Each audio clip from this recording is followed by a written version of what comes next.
Hello everyone, इस video में हम लोग टेंस के रूल जानने वाले हैं क्योंकि ग्रामर के टोटल 15 ही टॉपिक होते हैं और 15 टॉपिक के ही जो रूल होते हैं उसी रूल पे आपके पूरे सवाल बनते हैं ग्रामर में। चाहे वो आपका फिलिंग द ब्लैंक्स हो गया, पैरन जंबल हो गया, चाहे आपका फिलिंग दी ब्लैंक्स हो गया, एरर डिटेक्शन हो गया, इस तरीके का जो होता है वो ग्रामर के रूल पे ही बेस्ड होता है। और ग्रामर में सिर्फ 15 टॉपिक होते हैं। अगर इन 15 टॉपिक को आप कवर कर लेना तो आप किसी भी तरीके के प्रश्नों को बहुत आसानी से इंग्लिश में कवर कर सकते हैं। बाकी आपके वोकैब्स स्ट्रॉन्ग होनी चाहिए, बस यही दो चीज़ होता है। तो मैं आपके ये 15 टॉपिक को फटाफट से सिर्फ 10 दिनों में कवर करने वाली हूँ क्योंकि हमें इस मंथ में सारे ग्रामर को मतलब इंग्लिश पूरा ख़त्म कर देना है। पूरा आपका सिलेबस इस मंथ में जो भी बच्चे खुचे हैं वो कवर कर देनी है। उसके बाद नेक्स्ट मंथ से हम लोग स्टार्ट करेंगे MCQs को सॉल्व करना। तो यहाँ पे बात हो रही है ग्रामर की, तो इतने शॉर्ट तरीके से आपका सारा रूल कवर होगा कि आप सोच नहीं सकते कि इतने कम समय में इतने शॉर्ट तरीके से हम पूरे ग्रामर को समझ गए। तो चलिए शुरू करते हैं करना। बात करेंगे आज हम लोग टेंस के बारे में। तो आप जानते हैं कि टेंस जो है वो 3 प्रकार के होते हैं। टेंस क्या होता है तो बहुत ईजी सा है, हम लोग बचपन से पढ़ते आ रहे हैं। किसी कार्य के समय और अवस्था को व्यक्त करता है। दरअसल समय चक्र के संबंध में वर्ब के बदलते हुए रूप को टेंस कहा जाता है, यानी क्रिया का जो समय बदल रहा है, जैसे आज है, कल है, फिर पिछला हुआ कल है, वो आपका काल होता है। तो 3 तरीके के टेंस हैं, प्रेजेंट, पास्ट और फ्यूचर।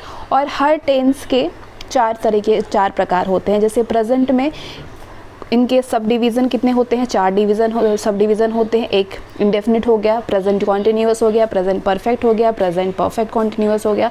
सेम उसी तरीके का पास्ट का भी 4 सब डिवीज़न हो गया, past indefinite, past continuous, past perfect continuous. Same इसी तरीके से फ्यूचर का होता है।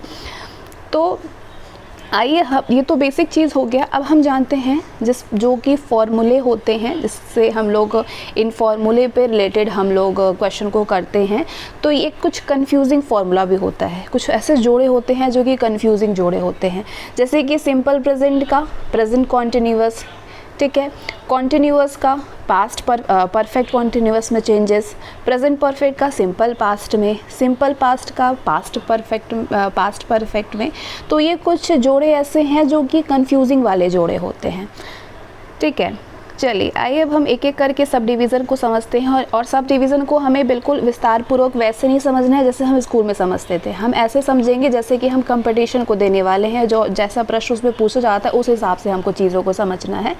तो प्रेजेंट इंडेफिनिट होता है, प्रेजेंट इंडेफिनिट के अंतर्गत हम विभिन्न प्रकार के कार्यों को कर सकते हैं। जैसे कि रूटीन एक्शन में हमारे जो चीज़ें हो रही है, जो हम नियमित कार्य करते हैं, जैसे हम खाना तो हम डेली खाते हैं, हम यहाँ डेली आते हैं, आई कम हियर डेली, तो ये नियमित कार्य है। तो यानी ये आपका प्रेजेंट कॉन्टिन्यूअस में बनेगा। जो नियमित रूप से जो कार्य करने की बात हो रही हो वहाँ पे आप प्रेजेंट इंडेफिनिट वाले फॉर्मूला यूज़ करेंगे। और इरेगुलर एक्शन जो कि हमेशा नहीं होता है, नियमित रूप से नहीं होता, ये कभी कभार होता है, मतलब अनियमित कार्य जो अचानक से हो जाता है। जैसे अर्थक्वेक कम इन जापान, तो ये अनियमित कार्य है। इसको भी अगर आप इसका टेंस ट्रांसलेट करेंगे आप इसको, तो ये प्रेजेंट इंडेफिनिट में ही होना चाहिए। अगर ऐसा नहीं होता है तो आप कहेंगे वो एरर है। और हमारी आदत, जो अपनी आदत को हम बताएंगे, वो भी प्रेजेंट इंडेफिनिट में ही आता है। जैसे ही स्मोक्स, तो वो एडिक्ट है, वो उसकी आदत है, उसको हम प्रेजेंट इंडेफिनिट में बताएंगे। यूनिवर्सल ट्रुथ भी हमारे प्रेजेंट इंडेफिनिट में आता है। जैसे कि the sun rises in the east, सूर्य जो है वो पूर्व में ही उगता है, कभी पश्चिम से नहीं उग सकता। तो ये एक यूनिवर्सल ट्रुथ है, तो ये प्रेजेंट इंडेफिनिट में ही बनता है। चलिए अब कुछ इंपॉर्टेंट, ये सारे जो रूल हैं ना, ये आपके लिए सबसे ज़्यादा इंपॉर्टेंट साबित होता है। जैसे न्यूज़पेपर, अब इस पॉइंट वाइज जो है इसको बहुत ध्यान से समझिएगा। न्यूज़पेपर के जो हेडलाइंस होते हैं, स्पोर्ट्स हो गया, कमेंट्री हो गया, इसमें भी सिंपल प्रेजेंट टेंस या दूसरे रूप में आप कह सकते हैं प्रेजेंट इंडेफिनिट का प्रयोग करते हैं। न्यूज़पेपर के जो हेडलाइंस है उसमें आर्टिकल और हेल्पिंग वर्ब का प्रयोग कम से कम किया जाता है। बहुत ज़रूरी हो तभी किया जाएगा, वरना इसमें आपके किसी भी तरीके के आर्टिकल या हेल्पिंग वर्ब का प्रयोग नहीं होता है। तो ध्यान दीजिएगा, न्यूज़पेपर के जो हेडलाइन हो गए या फिर स्पोर्ट्स से रिलेटेड चर्चा हो गया या किसी चीज़ से कमेंट्री की बात हो गई, तो वो हमेशा ही सिंपल प्रेजेंट टेंस में ही होगा। जैसे PM साइन ड्रिल, ठीक है, तो ये आपका क्या होगा, ये आपका एक हेडलाइन हो गया। तो ये इसमें आप किसी भी तरीके का आपने इसमें कुछ यूज़ होते हुए देखा, क्योंकि ये सिंपल प्रेजेंट टेंस में है। ठीक इसी तरीके से Sachin strikes the ball end of it goes across the boundary line. यहाँ पे स्पोर्ट्स से रिलेटेड बात हो गई। क्या यहाँ पे आप किसी भी तरीके का कोई आर्टिकल तो मान लीजिए हो गया द बॉल, किसी भी तरीके का कुछ यूज़ होते देख रहे हैं यहाँ पे? बिल्कुल सिंपल ये, लेकिन हाँ यहाँ पे थोड़े बहुत ES का प्रयोग लग सकता है। कहने का तात्पर्य ये है कि ये सिंपल प्रेजेंट टेंस है, यहाँ पे सिंपल प्रेजेंट टेंस का प्रयोग होगा। अब निकट भविष्य के किसी प्लान को या किसी काम को अगर हम करने वाले हैं, कोई हम प्लान बना रहे हैं, तो उसको भी बताने के लिए हम सिंपल प्रेजेंट टेंस का ही प्रयोग करेंगे। जो कि हम काम करने वाले हैं उसके बारे में अगर हम योजना भी बना रहे हैं, प्लान कर रहे हैं, तो उसके बारे में हम क्या करेंगे? सिंपल प्रेजेंट टेंस में ही उसको बनाएंगे। और ये चौथा रूल है कि जहाँ पे किसी एक्शन का महत्व हो और उसे होता हुआ दर्शाया जाए, तब भी हम सिंपल प्रेजेंट टेंस का ही प्रयोग करते हैं। तो आपने 4 रूल जाना। कौन कौन से रूल को जाना? एक तो रूल आपने ये जाना कि routine action, irregular action, habit और यूनिवर्सल ट्रूथ, इन सभी के लिए हम प्रेजेंट इंडेफिनिट या पास्ट सिंपल प्रेजेंट टेंस का प्रयोग करेंगे। दूसरा रूल हमने जाना कि अगर न्यूज़पेपर का कोई हेडलाइन हो, कमेंट्री हो, स्पोर्ट्स से रिलेटेड कोई बात हो, तो हम सिंपल प्रेजेंट टेंस का प्रयोग करेंगे। अब न्यूज़पेपर के हेडलाइंस में हम आर्टिकल और हेल्पिंग वर्ब का प्रयोग तो करेंगे, लेकिन कम से कम किया जाएगा। और तीसरा रूल आपने जाना कि निकट भविष्य के किसी प्लान को, मतलब योजना को व्यक्त करने के लिए हम सिंपल प्रेजेंट टेंस का प्रयोग कर सकते हैं। और चौथा रूल आपका ये है कि जहाँ किसी एक्शन का महत्व हो उस चीज़ का, तो और उसको होता हुआ दर्शाया जाए, तो हम उसको सिंपल प्रेजेंट टेंस में बनाएंगे।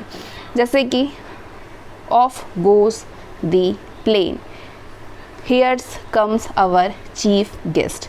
तो ये आपके मतलब, हाँ चलिए अब कुछ इंपॉर्टेंट चीज़ क्या है कि जैसे ऑफ हो गया, हियर हो गया, देयर हो गया, इन हो गया, आउट हो गया, ठीक है, सॉरी आउट हो गया, ये सारे एडवर्ब हैं। ऑफ, हियर, आउट, देयर, इन, ये सब एडवर्ब्स होते हैं। तो जब वाक्य की शुरुआत अगर एडवर्ब से हो, तो वाक्य में जो सब्जेक्ट होते हैं वो एक्टिव वॉइस में या ऑब्जेक्ट पैसिव वॉइस में, उसके पहले वर्ब या फिर हेल्पिंग वर्ब का प्रयोग होता है। तो आप यहाँ पे देख सकते हैं कि ऑफ, ठीक है, ऑफ लगा हुआ है यहाँ पे, और इसके बाद ऑब्जेक्ट से पहले हमने क्या लगाया हुआ है? ES। Same here, our chief guest के पहले हमने ES लगाया हुआ है। तो कहने का मतलब ये है कि off, here, there, in, out इत्यादि एडवर्ब्स होते हैं। जब वाक्य की शुरुआत में एडवर्ब से हो, तो वाक्य में जो सब्जेक्ट होगा या फिर ऑब्जेक्ट होगा, उसके पहले वर्ब या हेल्पिंग वर्ब का प्रयोग होता है। तो ये होता है फॉर्मूले। ये फॉर्मूले आपको एकदम अच्छे से याद करना है, ठीक है। जैसे कि मान लीजिए आपका जो वर्ब है है वो पॉजिटिव में है, तो आप क्या करेंगे? मतलब नॉट नहीं लग रहा है, नेगेटिव नहीं, सिर्फ पॉजिटिव बात हो रही है, अफर्मेटिव बात हो रही है। तो क्या स्ट्रक्चर होगा? सब्जेक्ट प्लस वर्ब का फर्स्ट फॉर्म, उसके बाद ऑब्जेक्ट होगा। अगर सब्जेक्ट में आई, वी, देयर, यू या फिर कोई प्लूरल हो, तब ये वाला आपका होगा। अगर निगेटिव में हो तो सब्जेक्ट होगा, उसके बाद डू नॉट या डोंट, शॉर्ट फॉर्म में हम लिखते हैं ना, डोंट या डू नॉट आप कहिए या डोंट कहिए, बात एक ही है। तो अगर नेगेटिव में हो तो subject plus do not plus verb का फर्स्ट फॉर्म प्लस ऑब्जेक्ट, ठीक है। वर्ब में कोई चेंजेस नहीं आएगा, ठीक है। अगर क्वेश्चन फॉर्म में हो तो डू पहले आ जाता है, उसके बाद सब्जेक्ट आएगा, फिर वर्ब का फर्स्ट फॉर्म लगेगा, फिर ऑब्जेक्ट हो जाएगा और लास्ट में क्वेश्चन मार्क लगेगा। अगर क्वेश्चन में भी नेगेटिव की बात हो रही हो तो डू, फिर सब्जेक्ट, उसके बाद नॉट, उसके बाद वर्ब का फर्स्ट फॉर्म, फिर ऑब्जेक्ट होता है, ठीक है। या फिर डोंट प्लस ऑब्जेक्ट, ठीक है, प्लस वर्ब का फर्स्ट फॉर्म, या उसके बाद ऑब्जेक्ट होगा, ठीक है। अगर सब्जेक्ट में ये बात हो रही थी, ये जो स्ट्रक्चर था, ये फॉर्मूला जो था, वो तब हम यूज़ करेंगे जब आई, वी, दे या फिर कोई प्लूरल हो। लेकिन अगर सब्जेक्ट में ही, शी, इट कोई नाम हो या कोई सिंगुलर चीज़ की बात हो रही हो, तो स्ट्रक्चर कुछ इस तरीके का बनेगा। सब्जेक्ट प्लस वर्ब का फर्स्ट फॉर्म, उसके बाद वर्ब में ही एस या ई एस लगा देंगे, उसके बाद ऑब्जेक्ट होगा। अगर नेगेटिव में हो तो क्या करेंगे, सब्जेक्ट प्लस डू नॉट नहीं, डज नॉट। ध्यान रखिएगा प्लूरल के लिए या आई वी के साथ में आपका डू लगता है, लेकिन ही शी इट नेम और सिंगुलर के साथ में डज लगता है। ये सब तो आपको मालूम होगा, तो डज नॉट और ये स्ट्रक्चर बनेगा। क्वेश्चन फॉर्म में होगा तो ये स्ट्रक्चर बनेगा। अब हमें समझने के लिए यहाँ पे कुछ सेंटेंस दिया गया है जिसमें कुछ इनकरेक्ट है और कुछ करेक्ट है। तो हमें यहाँ पे सबसे सिंपल इसमें हमें यही लगा कि सारी चीज़ों को हम एक बार में ही समझ पाते हैं इसमें। तो अगर मान लीजिए सेंटेंस कुछ आपके पास, जैसे कि एरर पूछता ही है आपसे, एरर पूछता है तो आपसे सेंटेंस ऐसा दे देता है कि आप समझते हैं कि बिल्कुल सही है वो, लेकिन ऐसा नहीं होता। लेकिन अगर आपको रूल मालूम हो तो इसीलिए मैं टॉपिक वाइज आपको रूल बता रही हूँ, ताकि आप हर तरीके, चाहे आपका नाउन से रिलेटेड अगर एरर डिटेक्शन में कुछ हो, चाहे वर्ब से रिलेटेड हो, चाहे आपका टेंस से रिलेटेड हो, चाहे पैसिव वॉइस हो, नरेशन हो, चाहे आपके प्रोनाउन हो, एडजेक्टिव से रिलेटेड हो, कंजक्शन हो, आर्टिकल से रिलेटेड कोई एरर हो, प्रीपोजिशन से रिलेटेड हो, एडवर्ब से रिलेटेड हो, या सब्जेक्ट वर्ब एग्रीमेंट कुछ ऐसा हो, या कंडीशनल सेंटेंस हो, तो इस तरीके से कोई भी एरर आपका कहीं भी इस तरीके का होगा तो आप बिल्कुल आसानी से समझ पाएंगे अगर इन सारों मतलब सारी ये 15 रूल आप जान जाएंगे तो। इसलिए टॉपिक वाइज रूल जो है मैं कवर करा रही हूँ ताकि कोई कन्फ्यूज़न आपका कहीं पे ना रहे। तो चलिए, सेंटेंस पहला दिया है कि what he knows about you. कुछ लोग कहेंगे बिल्कुल सही है ये, लेकिन आपने स्ट्रक्चर जाना ना ऊपर कि अगर क्वेश्चन फॉर्म में हो तो हमें पहले क्वेश्चन यानी व्हाट, उसके बाद डू या डज, उसके बाद सब्जेक्ट, फिर वर्ब, फिर ऑब्जेक्ट, ये होना चाहिए। लेकिन यहाँ पे तो ऐसा कुछ है नहीं, सिर्फ क्वेश्चन दे दिया, उसके बाद डायरेक्ट सब्जेक्ट है, ठीक है, उसके बाद डायरेक्ट आपका वर्ब आ गया, तो ये स्ट्रक्चर गलत है। यहाँ पे क्या होगा, what does he know about you, ना कि what he knows about you, ये गलत हो गया। अगर व्हाट लग गया है तो यहाँ पे एस नहीं लगेगा। Same I don't know what he knows about you, अगर इसका नेगेटिव बनाएंगे तो I don't know what he knows about you. चलिए, अब एक अगला ये वाला जो आप देख रहे हैं, यहाँ पे तो आपने देख लिया कि what does he know about you. कहने का मतलब है कि व्हाट के पहले अगर सवाल पूछने के लिए किया जा रहा है, अगर व्हाट का प्रयोग जो है वो सवाल पूछने के लिए किया जा रहा है, तो व्हाट के बाद क्या आएगा, क्वेश्चन फॉर्म अगर है तो मतलब ये इंट्रोगेटिव फॉर्म ऑफ टेंस है, तो हम इंट्रोगेटिव फॉर्म ऑफ टेंस करेंगे। स्ट्रक्चर हमें याद ही है। सेम ये देखिए, I don't know what he knows about you, यहाँ पे क्या है, व्हाट जो है ये जोड़ा है दो वाक्यों का, तो व्हाट के बाद क्या आएगा, व्हाट के बाद असर्टिव फॉर्म होगा, क्योंकि ये क्या है, असर्टिव फॉर्म ऑफ टेंस है। तो यहाँ पे आपको लग रहा होगा कि असर्टिव फॉर्म ऑफ टेंस है, लेकिन यहाँ पे हम असर्टिव फॉर्म ऑफ टेंस का प्रयोग ना करते हुए क्वेश्चन फॉर्म में इसको चेंज करेंगे, इसीलिए ये करेक्ट है। अब तीसरा सेंटेंस देखिए, the appeal of the victims to transfer the case related to rights to some other states do not affect the merit of the case। अब यहाँ पे हमें क्या चेंज किया हुआ है, do to does, ठीक है। क्यों यहाँ पे क्या लिखा है, डू नॉट लिखा हुआ है। अब आप सोचेंगे कि क्यों नहीं सही है, कोई गड़बड़ नहीं है, बिल्कुल सही है, क्योंकि डू यहाँ पे इसलिए लिखा हुआ क्योंकि यहाँ पे स्टेट्स की बात हो रही है। हम क्या कर रहे हैं, यहाँ पे बगल वाले सब्जेक्ट के अकॉर्डिंग अपने वर्ब को बना रहे हैं, लेकिन ऐसा नहीं होगा। वाक्य में वर्ब उस सब्जेक्ट के अनुसार होना चाहिए जो मेन सब्जेक्ट है। यहाँ पे मेन सब्जेक्ट क्या है, अपील है। अपील क्या है, सिंगुलर है। हम सिंगुलर के साथ हम क्या यूज़ करेंगे, आपने जाना ना, singular name, he, she, it के साथ में हमको डज लगानी है, तो बस हम क्या करेंगे, डज लगाएंगे यहाँ पे। लेकिन हम कंफ्यूज इसलिए हो जाते हैं क्योंकि हम नज़दीक वाले सब्जेक्ट से रिलेट कर लेते हैं, इसलिए गलत हो जाता है, ठीक है। तो ये कन्फ्यूज़न होती है। तो बस ये यहाँ पे यही चीज़ समझाई गई है। PDF आपको मिल जाएगा ग्रुप में। चलिए, तो ये बात हो गई इंडेफिनिट में। अब हम सिंपल पास्ट में आएंगे। प्रेजेंट वाला हमारा मामला हो गया है, सिंपल प्रेजेंट को हम समझ चुके हैं, प्रेजेंट इंडेफिनिट को हम समझ चुके हैं। अब हम सिंपल पास्ट को समझेंगे। सिंपल पास्ट क्या होता है? जो कार्य ख़त्म हो चुका है वो सिंपल पास्ट के अंतर्गत आता है, मतलब वो काम ख़त्म हो चुका है। जैसे कि I saw you but you did not see me, मैंने तुम्हें देखा लेकिन तुमने मुझे नहीं देखा, तो मतलब ये काम ख़त्म हो गया, ये तो बात। उसके बाद सिंपल पास्ट का प्रयोग जो है, हमें मेन चीज़ पे बात करनी है, मेन हमें रूल को जानना है, क्योंकि पास्ट, प्रेजेंट, परफेक्ट, कॉन्टिन्यूअस ये तो हम बचपन से जानते हैं, हमें बहुत अच्छे से रूल रेगुलेशन मालूम है, लेकिन हमें रूल जाननी है जो कि हम एग्ज़ाम के लिए पढ़ रहे हैं। तो सिंपल पास्ट का प्रयोग भूतकाल के रूटीन एक्शन को व्यक्त करने के लिए भी किया जाता है। समझ रहे हैं आप? सिंपल पास्ट का प्रयोग जो है, यदि अपने पिछले जो काम है, पिछले टाइम में हम जो चीज़ करते आ रहे थे, पहले यही हमारा दिनचर्या था, उसके बारे में हम बताने के लिए हम सिंपल पास्ट का प्रयोग करेंगे। ठीक है, जैसे I want to school by bus every day, मतलब मैं बस से डेली स्कूल जाता था, तो ये मैंने भूतकाल की बात की कि भूतकाल में मेरा रूटीन एक्शन यही था। तो इसको बनाने के लिए कौन सा स्ट्रक्चर प्रयोग होगा? वो सिंपल पास्ट में बनेगा। तो ये सिंपल पास्ट का स्ट्रक्चर होता है, स्ट्रक्चर ही मेन होता है, क्योंकि हमें यही स्ट्रक्चर याद रखनी होगी। ये स्ट्रक्चर अगर हमें याद रहेगा तो हमारा कभी भी एरर नहीं होगा, हम एरर को बिल्कुल देख के ही पहचान जाएंगे कि इसमें एरर का है, क्योंकि हमें स्ट्रक्चर हमारा माइंडसेट है। ठीक है, तो सिंपल पास्ट में क्या स्ट्रक्चर होता है? एक तो सिंपल ये होता है कि सब्जेक्ट होता है, लेकिन ध्यान रखिएगा पास्ट है तो वर्ब का सेकंड फॉर्म यूज़ होगा, तो वर्ब का सेकंड फॉर्म होगा और ऑब्जेक्ट होगा। ये तो बिल्कुल सिंपल सेंटेंस हो गया। लेकिन यदि अगर वो नेगेटिव में होगा तो सब्जेक्ट, लेकिन हम प्रेजेंट में डू और डज यूज़ कर रहे थे, लेकिन हमें पास्ट में जा कर के डिड में चेंज कर देना है उसको, क्योंकि हमें पिछली बात हो रही है, था के बारे में बात हो रही है। तो यदि था में अगर हम सिंपल पास्ट में बनाएंगे तो वहाँ पे डिड का प्रयोग करते हैं, नेगेटिव और इंट्रोगेटिव के टाइम में।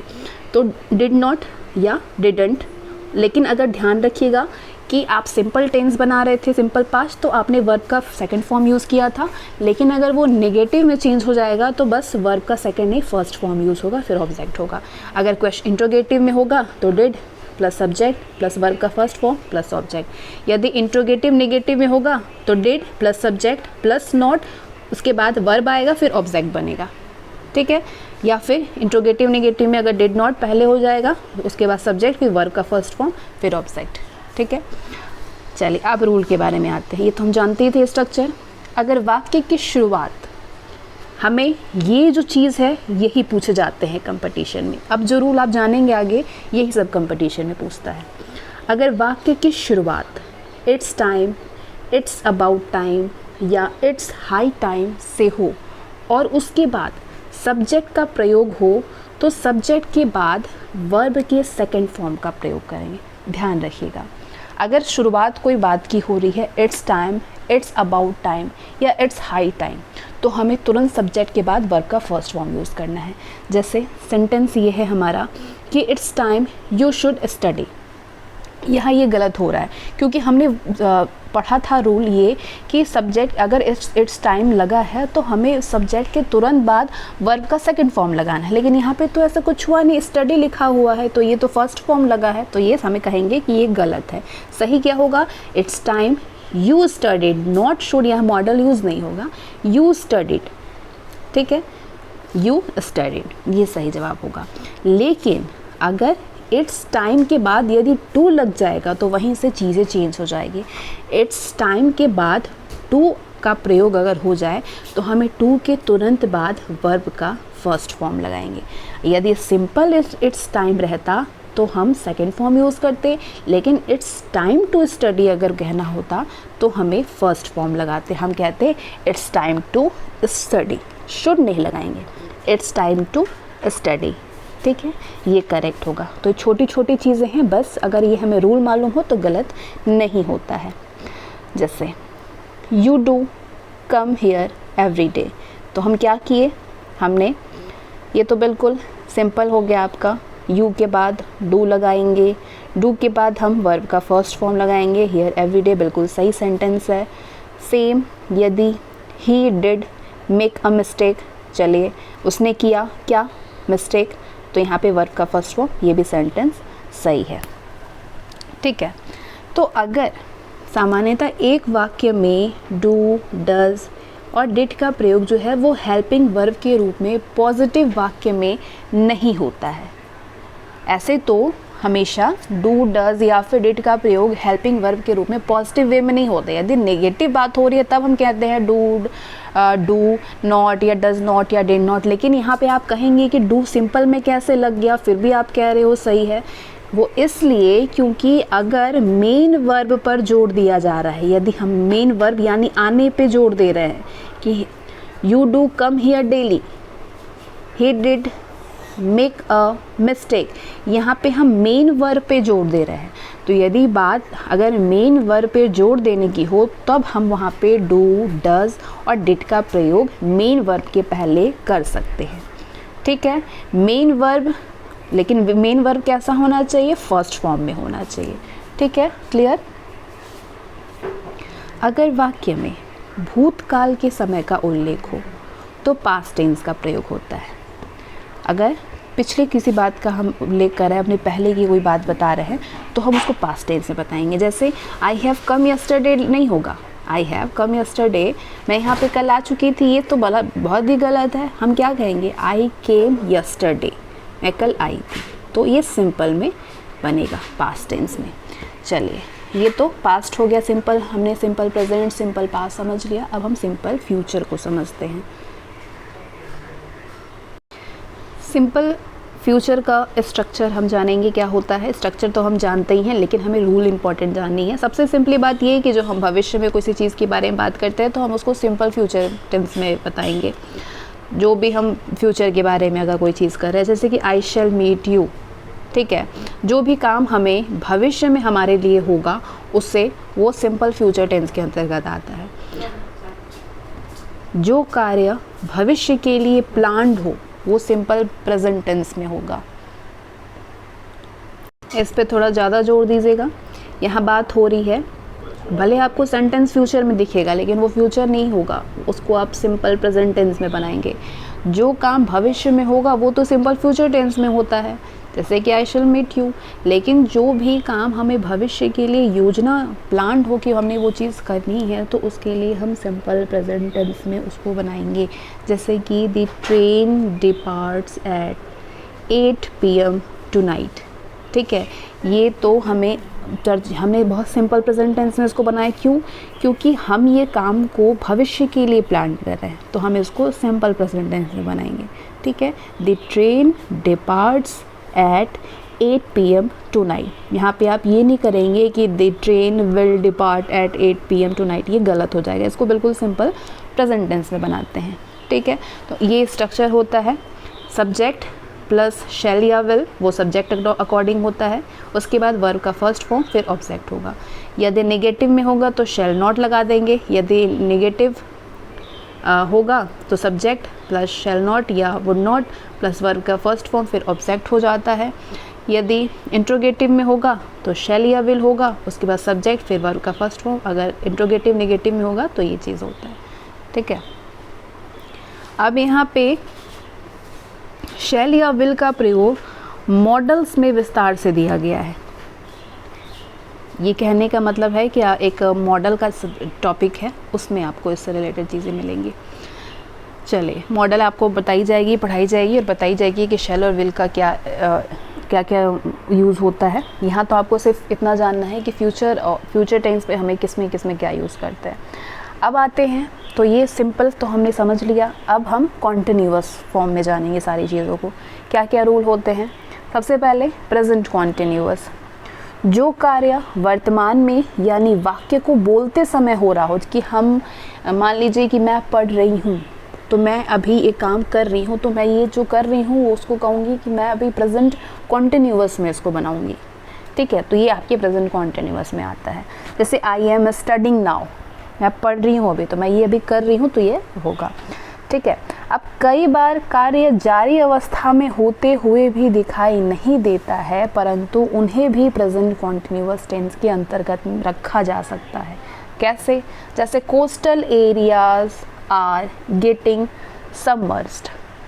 कोस्टल एरिया, ये भले ही जारी अवस्था में है, अभी नहीं हो रहा है, जारी अवस्था में नहीं है, लेकिन फिर भी इसको प्रेजेंट कॉन्टिन्यूअस में रखा जाता है। तो ये रूल होता है, ये समझने वाली चीज़ है। जैसे population is increasing day by day, जनसंख्या जो है वो डे बाय डे बढ़ ही रहा है। तो ये एक क्या है, ये जारी अवस्था में अगर कोई भी चीज़ आप मतलब अभी भी है और आगे भी इस तरीके से होती रहेगी, उसको भी हमें व्यक्त करने के लिए प्रेजेंट कॉन्टिन्यूअस में ही हम उसको व्यक्त करेंगे। ठीक है। अब एक चीज़ और, निकट भविष्य में होने वाले किसी भी कार्य को व्यक्त करने के लिए भी हम प्रेजेंट कॉन्टिन्यूअस टेंस का प्रयोग करते हैं कि हम ये काम इस मतलब करने वाले हैं, उसको ही बताने के लिए हम प्रेजेंट कॉन्टिन्यूअस, जैसे कि I am going to Mumbai tomorrow, मतलब कल मैं जा रहा हूँ। ठीक है। लेकिन इसको हम किस तरीके से बनाएंगे, इसको हम प्रेजेंट कॉन्टिन्यूअस में बनाएंगे, आई एम गोइंग टू। तो ये होता है फॉर्मूला, ये स्ट्रक्चर है, subject plus is am are, फिर वर्ब का फर्स्ट फॉर्म, वर्ब के फर्स्ट फॉर्म में आई एन जी, फिर ऑब्जेक्ट होता है। सेम इस तरीके से ये स्ट्रक्चर होता है। अब एम नॉट का कोई भी कॉन्ट्रैक्टेड फॉर्म नहीं होता है, लेकिन क्वेश्चन टैग में आर नॉट का प्रयोग किया जा सकता है। क्वेश्चन टैग जो लास्ट में क्या करके बनता है वो आप जानते ही होंगे। क्वेश्चन टैग सबसे ज़्यादा इजी होता है उसको करना। जैसे I am fine, are and I, मैं अच्छा हूँ क्या, तो ये एक लास्ट में जो क्वेश्चन बन जाता है ना, वो होता है क्वेश्चन टैग। और उसके लिए अगर हमेशा ध्यान रखिएगा, कभी भी जैसे आर नॉट हो सकता है क्वेश्चन फॉर्म में, इजंट भी हो सकता है, लेकिन एम नॉट नहीं हो सकता है। क्यों नहीं हो सकता है? क्योंकि इसका कोई कॉन्ट्रैक्टेड फॉर्म नहीं होता है। ठीक। तो कभी भी अगर एम नॉट आपको दिखे तो आप कहेंगे वो क्वेश्चन टैग में वो गलत है। क्वेश्चन टैग मैं पढ़ा चुकी हूँ बहुत अच्छे से, तो अगर आप चाहेंगे तो मैं उसका लिंक आपको शेयर कर दूँगी। इज एम आर का प्रयोग क्या क्या होता है आप जानते हैं, जैसे कि ही, शी, इट, नेम, सिंगुलर चीज़ के लिए हम इस का प्रयोग करते हैं, और एम ऐसा चीज़ है, जो एम ऐसा वर्ब है जो कि हम सिर्फ आई के साथ प्रयोग करते हैं। लेकिन आर का प्रयोग हम यू, वी, दे और ऑल के लिए प्रयोग कर सकते हैं, और प्लूरल के साथ कर सकते हैं। बाकी चीज़ों के लिए भी करेंगे। ठीक है। प्लूरल के लिए भी करेंगे। ठीक है, बहुवचन के लिए।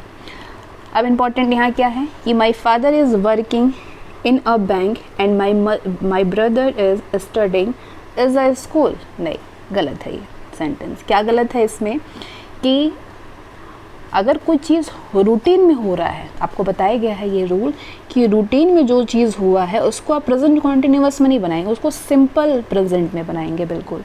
लेकिन अगर कोई भी काम ऐसा है जो कि हो चुका है और उस अवधि के लिए ही वो रूटीन एक्शन में है, मतलब ऐसा जो काम, अगर कोई कार्य हो जो कुछ अवधि के लिए ही रूटीन एक्शन रहे, तो उसको आप प्रेजेंट कॉन्टिन्यूअस टेंस में कर सकते हैं। समझ में आ रहा होगा आप सभी को। जब रूटीन में कोई चीज़ें हो रही है तो उसको आप प्रेजेंट कॉन्टिन्यूअस में नहीं बनाएंगे, सिंपल प्रेजेंट में बनाएंगे। लेकिन अगर कोई भी ऐसा काम हो जो कि कुछ समय के लिए ही रूटीन एक्शन में हो, तो उसको आप प्रेजेंट कॉन्टिन्यूअस बनाएंगे। तो यहाँ पे बात हो रही है कि वर्किंग इन अ बैंक, मतलब वो बैंक में जॉब करते हैं और मेरा भाई पढ़ता है स्कूल में, तो ये चीज़, इसके लिए आप प्रेजेंट कॉन्टिन्यूअस का प्रयोग नहीं करेंगे, क्योंकि ये तो रूटीन वाली बात हो गई। तो रूटीन एक्शन जब भी हो तो आप सिंपल प्रेजेंट में बनाएंगे। कहेंगे कि my father works in a bank and my brother studies in a school. ठीक है।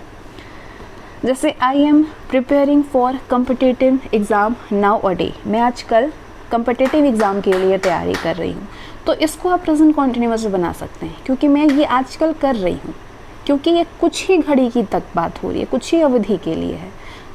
हमेशा तो करते नहीं, तो हम कुछ ही अवधि के लिए है, तो इसको हम प्रेजेंट कॉन्टिन्यूअस में बनाएंगे। लेकिन अगर ये हमेशा ऐसा चलता रहता तो इसको हम सिंपल प्रेजेंट में बताते हैं आपको। चलिए, अब पास्ट कॉन्टिन्यूअस के बारे में बात हो तो जो कार्य भूतकाल में हो रहा था वो, मतलब पहले जो चल रहा था, उसको हम पास्ट कॉन्टिन्यूअस के अंतर्गत बताएंगे। जैसे I was waiting for you, मैं आपका इंतज़ार कर रही थी, पहले कर रही थी, तो ये पास्ट कॉन्टिन्यूअस में आ गया। ये स्ट्रक्चर होता है, सब्जेक्ट होता है, उसके बाद वाज या वर लगता है, उसके बाद वर्ब का फर्स्ट फॉर्म यूज़ होगा, उसमें आईएनजी लगेगा और ऑब्जेक्ट होगा। नेगेटिव में हो तो वाज या वेयर के बाद नॉट लगता है, वर्ब में आईएनजी लगेगा। इंट्रोगेटिव हो तो ये स्ट्रक्चर होगा। वॉज अवेयर का क्या यूज़ होता है, तो वॉज जो है वो ही, शी, इट, नेम और सिंगुलर के साथ होता है, और साथ ही आई के साथ भी होता है। और वेयर का प्रयोग यू, वेयर, देयर, प्लूरल, ये बाकी सारी चीज़ों के साथ में वर का प्रयोग होता है। लेकिन हाँ, काल्पनिक वाक्यों में सभी सब्जेक्ट के साथ में वर्ब का ही प्रयोग होता है, चाहे वर्ब का प्रयोग हेल्पिंग वर्ब के रूप में हो या फिर मेन वर्ब के रूप में हो। अगर कोई काल्पनिक बात हो रही है, जैसे कि काश मैं मान लीजिए आप APFC या APFO की तैयारी कर रहे हैं, तो काश मैं APFC होती, डिपार्टमेंट में होती, तो ये काल्पनिक बात हो रही है, हालांकि ये होने वाला है, लेकिन ये काल्पनिक बात हो रही है, तो इसके लिए हम वर्ब का प्रयोग करेंगे, या तो हेल्पिंग वर्ब में या फिर मेन वर्ब में। जैसे I wish I were a bird, काश मैं एक चिड़िया पक्षी होती, तो यहाँ पे वेयर का प्रयोग होता है। यहाँ पे वर्ब का प्रयोग कहाँ पे हुआ है? मेन वर्ब में हुआ है। दूसरा, he pretended as if he were sleeping, अब यहाँ पे ही वेयर का प्रयोग कहाँ पे हुआ है? हेल्पिंग वर्ब में। तो चाहे आप मेन वर्ब में करें चाहे हेल्पिंग वर्ब में करें, लेकिन काल्पनिक घटना के लिए वर्ब का ही प्रयोग होता है। ठीक है, अब आते हैं फ्यूचर कॉन्टिन्यूअस में। जो कार्य भविष्य में हो रहा होगा उसको हम फ्यूचर कॉन्टिन्यूअस के अंतर्गत बताते हैं। जैसे कि we shall be taking the exam at this time next month, अगले वर्ष हम इस मतलब परीक्षा दे रहे होंगे। हाँ, तो यहाँ पे हम फ्यूचर में ये चीज़ करने वाले हो रहा होगा हमारे इस समय में, तो ये स्ट्रक्चर होता है इसका, सब्जेक्ट प्लस शैल या विल, शैल विल के साथ में बी लगता है, वर्ब में ING लगता है, फिर ऑब्जेक्ट होता है। अगर इंट्रोगेटिव नेगेटिव में हुआ तो नॉट लग जाएगा विल, शैल या विल के बाद, उसके बाद बी लगेगा, फिर वर्ब का ING फॉर्म में, और ये स्ट्रक्चर होता है। कुछ वर्ब्स का प्रयोग हम कॉन्टिन्यूअस टेंस में नहीं कर सकते हैं, क्योंकि कुछ ऐसे वर्ब होते हैं जिनका प्रयोग हम ING फॉर्म में मतलब होता ही नहीं है इसका यूज़। कुछ ऐसे वर्ड होते हैं जिसका ING फॉर्म बनता ही नहीं है, तो उन वर्ड के बारे में आप जानिए। ऐसे कौन कौन से वर्ड है जिसमें आप ING नहीं लगा सकते हैं, अगर लगा है तो वो गलत है। जैसे कि परसेप्शन, परसेप्शन के लिए जैसे देखना, सी, टेस्ट, सी का सीइंग नहीं कर सकता, टेस्टिंग नहीं होता, स्मेलिंग नहीं होता, हियरिंग, मतलब ये कुछ ऐसे वर्ड्स हैं जिसमें ये ING फॉर्म में इसको आप चेंज नहीं कर सकते हैं। प्लीजिंग नहीं कर सकते हैं, नोटिसिंग नहीं कर सकते हैं, रिकॉग्नाइजिंग नहीं कर सकते हैं, तो ये कुछ ऐसे वर्ड्स हैं जिसमें ING फॉर्म में नहीं होता है। अब थिंकिंग प्रोसेस के लिए भी think, know, mean, mind, remember, suppose के लिए, शो पोजीशन के लिए भी जैसे own, have, belong, comprise, possess, content, consist, इसमें आप नहीं करेंगे, ING में नहीं होता है ये। जैसे किसी चीज़ को एक्सप्रेस करें, अपनी फीलिंग एक्सप्रेस करने के लिए, या स्टेट ऑफ माइंड में आप जैसे believe, like, dislike, love, adore, want, wish, desire, hate, agree, trust, imagine, और जनरल वर्ब जैसे look, seem, appear, affect, resemble, cost, require, become, hope, refuse, ये सारी चीज़। जैसे कि आप अभी आप ये सब देख के कह रहे होंगे कि हम इसमें ING तो लगा ही लेते हैं। अब एग्जाम्पल के थ्रू आप बहुत अच्छे से समझ जाएंगे इसको। जैसे हिज ओइंग अ कार, कुछ मतलब वो सेंटेंस ही आपको अजीब सा लगेगा, ही ओन्स अ कार, उसका अपना कार है वो, तो यहाँ पे ये सही है, ING फॉर्म में ये नहीं लगेगा।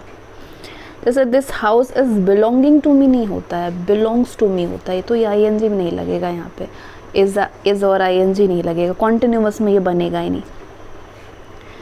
कहने का मतलब है कि कुछ ऐसे वर्ड होते हैं, वर्ब होते हैं जिनको कॉन्टिन्यूअस टेंस में आप नहीं बना सकते हैं, उसको आप सिंपल में बनाएंगे।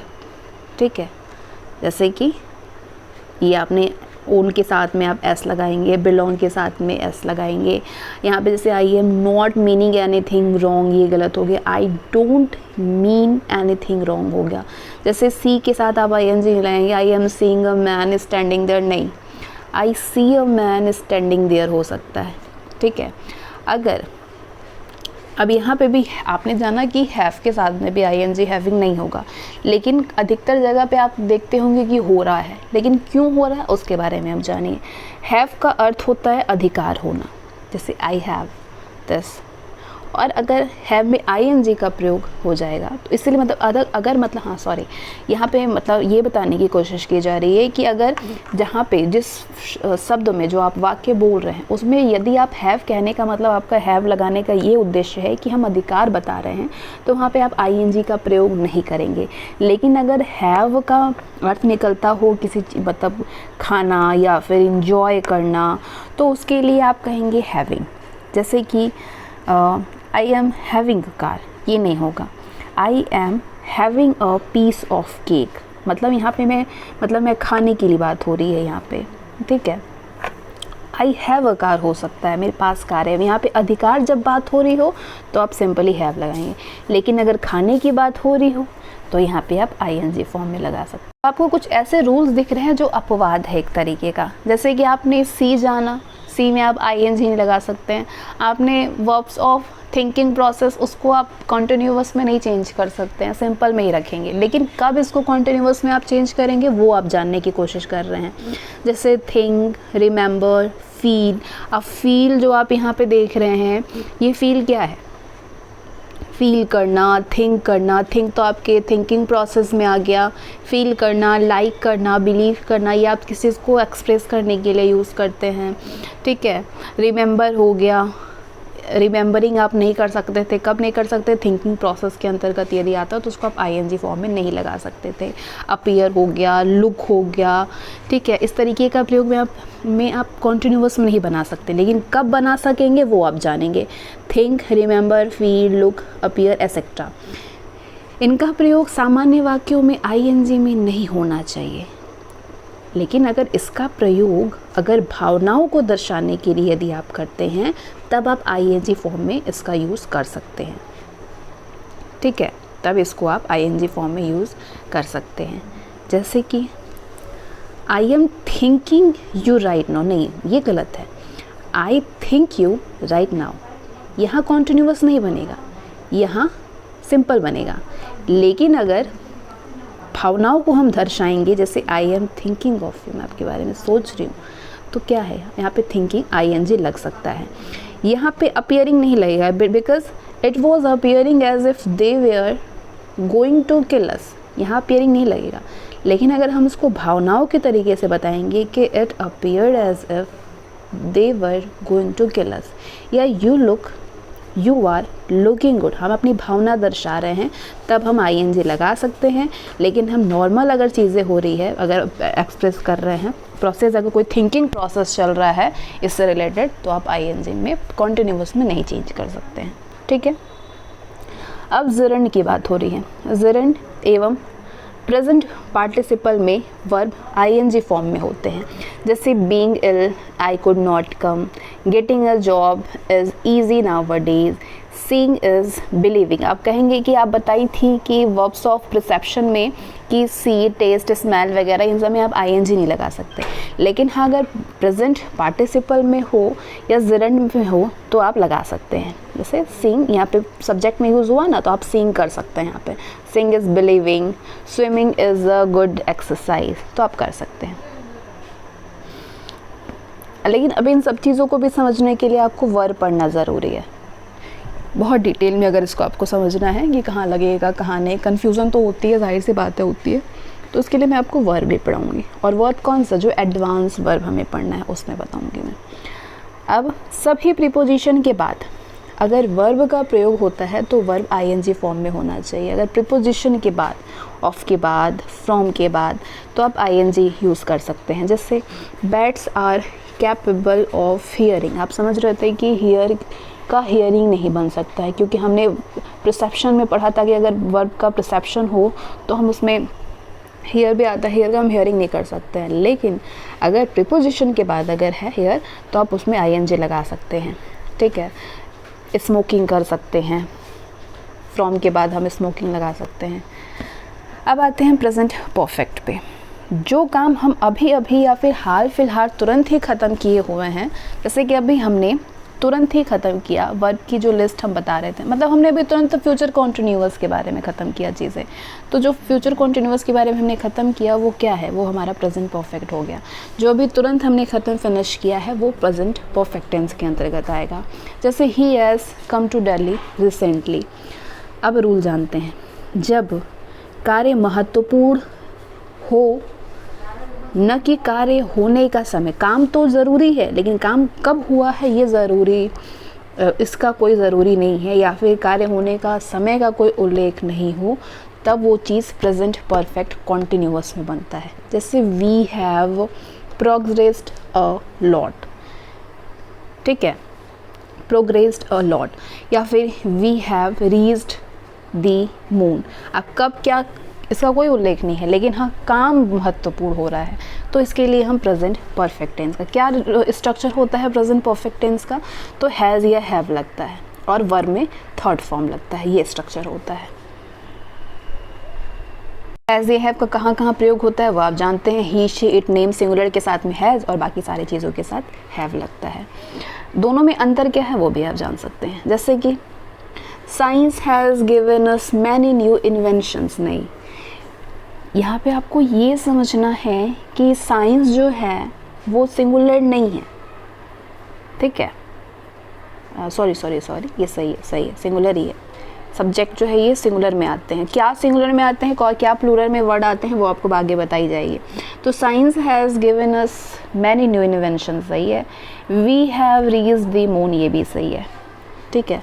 हैज़ कहाँ लगेगा सिंगुलर में, हैव कहाँ लगेगा वी के साथ में।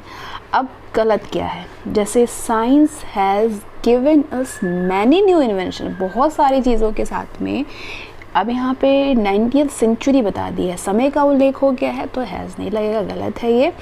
और यहाँ पे अगर we have reached the moon on 22 October 2008 ये भी गलत है, क्यों, क्योंकि यहाँ पे समय का भी उल्लेख हो गया है, ठीक।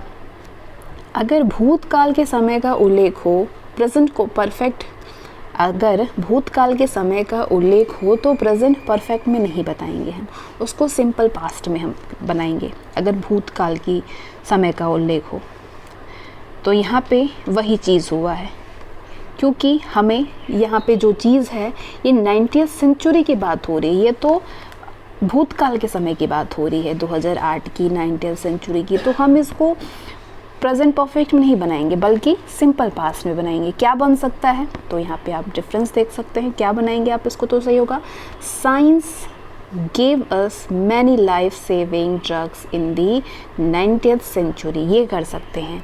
We reached the moon on 22 October 2008, ये सही है, ठीक है।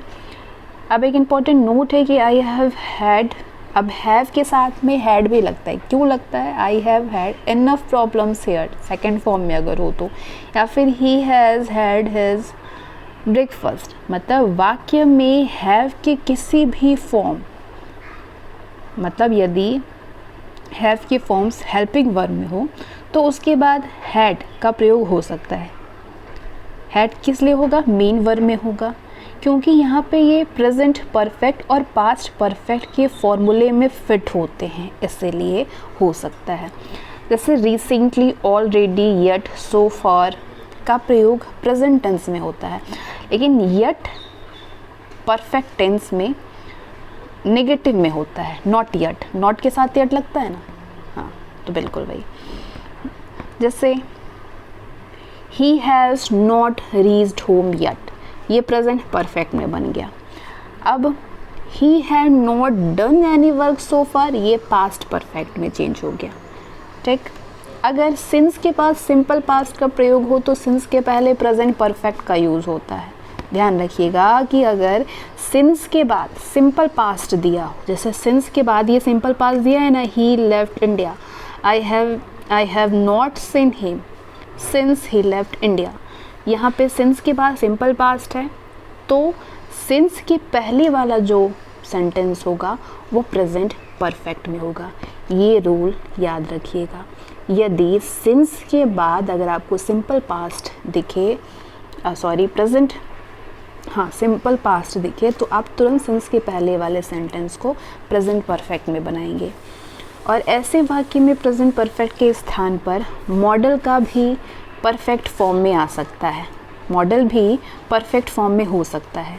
जैसे सिंस के बाद यहाँ पे सिंपल पास्ट लगा हुआ है, अब यहाँ जो मॉडल है वो परफेक्ट में हो सकता है, मे हैव लग सकता है, ठीक है, मे ग्रोन ओल्ड नहीं, मे हैव, मॉडल होगा। He may have grow old since she last saw him, ठीक है। अगर सिंस का प्रयोग वाक्य के शुरुआत में कर लिया जाए तो सिंपल पास्ट में भी सिंस के वाक्य में प्रथम भाग में आ जाएगा। यदि सिंस जो है वो अगर अभी तो बीच में प्रयोग हो रहा था तो उसके बाद का रूल आपने जाना कि अगर बाद का पास्ट है तो आप पहले का सिंपल परफेक्ट में प्रेजेंट परफेक्ट में बनाएंगे। यदि पहले हो गया तो पहले के सिंस के बाद भी वही रूल होगा कि सिंपल पास्ट होगा और सेकेंड वाला प्रेजेंट परफेक्ट में बनेगा। ठीक है।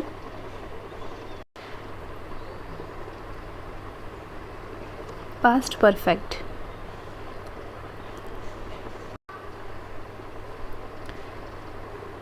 पास्ट परफेक्ट में कुछ यहाँ पे वाक्य दिए हुए हैं जो कि करेक्ट और इनकरेक्ट है, जिससे कि आपके कन्फ्यूज़न क्लियर हो जाएंगे।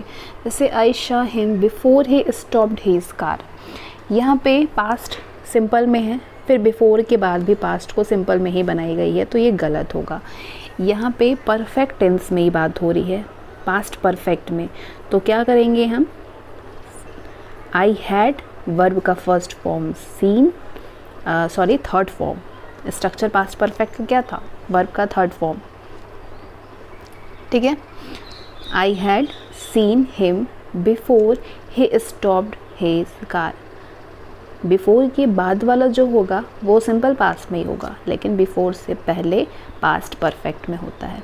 यदि सब्जेक्ट में यदि बिफोर आ जाए तो क्या होगा, before he understood anything the robber fled, नहीं, before he understood anything the robber had fled होगा। ठीक है। जैसे कि I met him after I finished my work, ये गलत है। आफ्टर के बाद सिंपल हो सकता है लेकिन पहले नहीं हो सकता है। जैसे I met him after I had finished my work, यहाँ पे आई हैड का यूज़ होगा। ठीक है। By the time I reached the theatre the show started, गलत। By the time I reached the theatre the show had started. ठीक है। When Anand reached his village, he found that the news about him had preceded him. ये सही है, क्यों? क्योंकि यहाँ पे had लग गया him के बाद में। तो अब हम एक एक वाक्य को समझने की कोशिश करेंगे।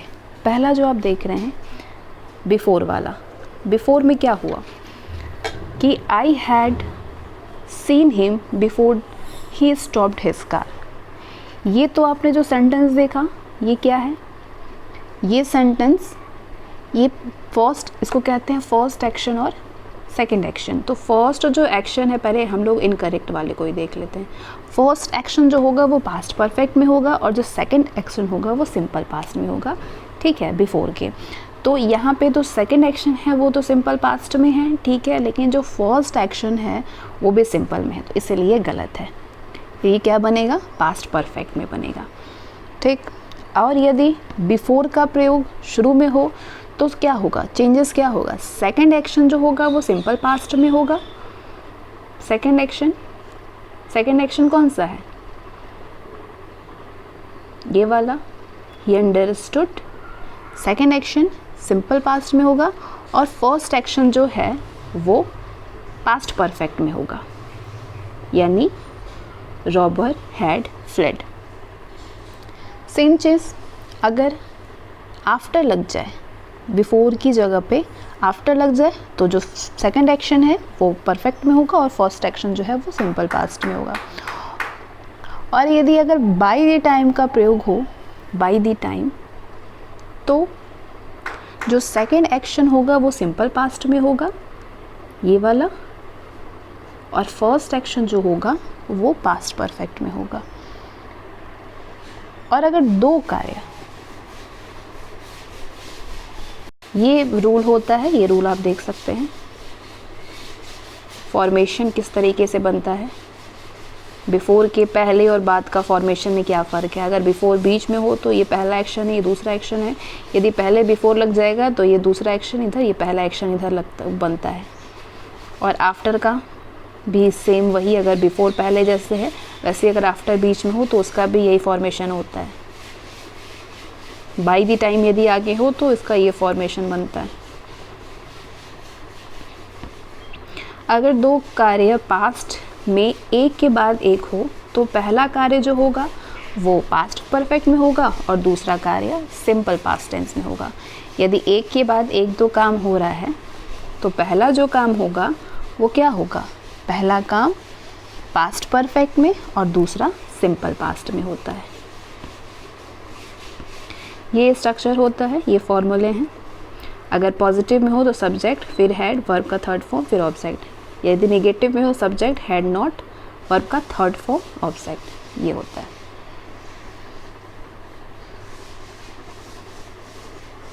अब यहाँ पे पांचवा वाक्य क्या बोल रहा है, पांचवा वाक्य ये वाला जो था, When Anand reached his village, he found that the news about him had preceded him। यहाँ ये कह रहा है कि आनंद जो है वो गांव पहुंचा, तो गांव पहुंचा ये तो सिंपल हो गया, सिंपल पास्ट में। तो उसने क्या पाया कि उसके बारे में जो खबर थी, न्यूज़ था, वो उससे पहले पहुंच चुकी थी। प्रोसीड का मतलब कि पहले से आ जाना, तो वो उसके गांव पहले जाने से पहले वो खबर उसकी पहुंच चुकी थी। तो अगर कोई भी एक्शन जो है वो सिंपल पास्ट से पहले हो तो वो पास्ट परफेक्ट टेंस में होगा। ठीक है, ये सिंपल पास्ट और ये पास्ट परफेक्ट टेंस में होगा। मतलब जो पहले वो पहुंच गया तो वो सिंपल पास्ट में बना, और न्यूज़ उससे पहले पहुंच चुका है तो वो पास्ट परफेक्ट में बनेगा। यही कहना चाह रहा है ये। ठीक है, अब समझते हैं फ्यूचर परफेक्ट को। तो जो काम हम भविष्य में ख़त्म हो चुका होगा, मतलब जो काम हम करेंगे वो भविष्य में जाके ख़त्म हो जाएगा, उसको हम फ्यूचर परफेक्ट के अंतर्गत बताएंगे। कैसे बताएंगे? You will have finished your syllabus by this time next year. इस समय तक हम अपना ये सिलेबस जो है वो तुम ख़त्म कर लोगे। तो ये हम फ्यूचर में इस चीज़ को ख़त्म कर चुके होंगे, उसकी बात हो रही है। अब नोट देखिए, मतलब अब आपको रूल इम्पॉर्टेंट जाननी है। सेंटेंस फॉर्मेशन ये दिया हुआ है, जैसे यदि बाय द टाइम पहले हो तो उसके बाद सिंपल प्रेजेंट बनेगा, उसके बाद दूसरा फ्यूचर परफेक्ट में बनेगा। बाय द टाइम के बाद सिंपल प्रेजेंट, फिर फ्यूचर परफेक्ट, ये होगा रूल। ठीक है, और ये स्ट्रक्चर होता है फ्यूचर परफेक्ट का। सब्जेक्ट, फिर विल प्लस विल या शैल, उसके बाद हैव लगता है, वर्ब का थर्ड फॉर्म, फिर ऑब्जेक्ट होता है। अगर नेगेटिव में हो तो सब्जेक्ट विल नॉट हैव या शैल नॉट हैव, वर्ब का थर्ड फॉर्म, और ये अगर इंट्रोगेटिव नेगेटिव में होगा तो ये होगा। तो दोनों में क्या अंतर है? बाय द टाइम, जैसे I reached this station, the train will have left. Bye the time के बाद ये सिंपल प्रेजेंट बना और ये फ्यूचर परफेक्ट बना।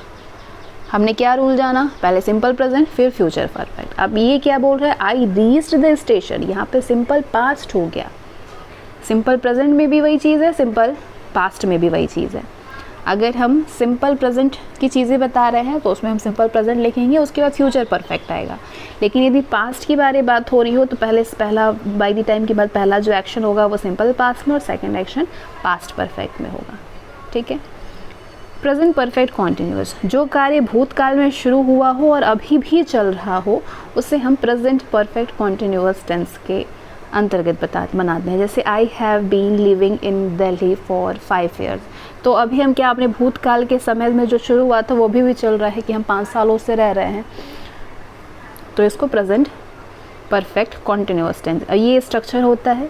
सब्जेक्ट के बाद हैज़ या है, फिर बीन लगाते हैं, वर्ब का फर्स्ट फॉर्म यूज़ होता है और वर्ब के साथ आईएनजी लगता है, फिर ऑब्जेक्ट होता है, और उसके बाद समय फॉर या सिंस का प्रयोग होगा, उसके बाद जो टाइम होगा वो टाइम होता है।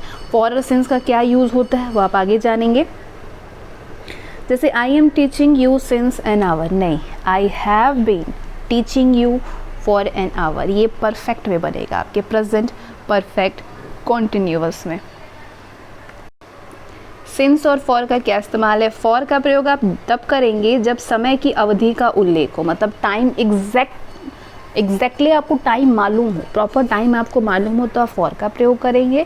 और यदि जब शुरुआती समय का ही उल्लेख हो तो आप सिंस का प्रयोग करेंगे। जैसे for 2 hours, for last 2 year, 5 days, for last 2 month, for 10 years, for last 3 week। और यदि सिंस अब सिर्फ समय नहीं मालूम है, दिन मालूम है, संडे, या फिर सिंस द बिगनिंग, शुरुआती समय की बात हो रही है, या सिंस मतलब 2008 में ये चीज़ हुआ, तो सिंस टाइम इमेमोरियल होगा। ठीक है, तो इस तरीके से। हाँ, सिंस और फॉर का इस्तेमाल अब आप अच्छे से समझिए, क्योंकि कभी कभी कन्फ्यूज़न भी हो जाता है। कैलेंडर, घड़ी, दिन के पहर, जीवन की अवस्थाओं के साथ में सिंस का प्रयोग होता है। कैलेंडर में यानी दिन, डेट, साल, मंथ या कोई ओकेजन जैसे होली, दिवाली, इसके बारे में अगर हम बात करेंगे तो हम सिंस का प्रयोग करेंगे। समय के लिए भी हम सिंस का प्रयोग करेंगे। कौन से समय? जैसे 7 o'clock, 8 PM।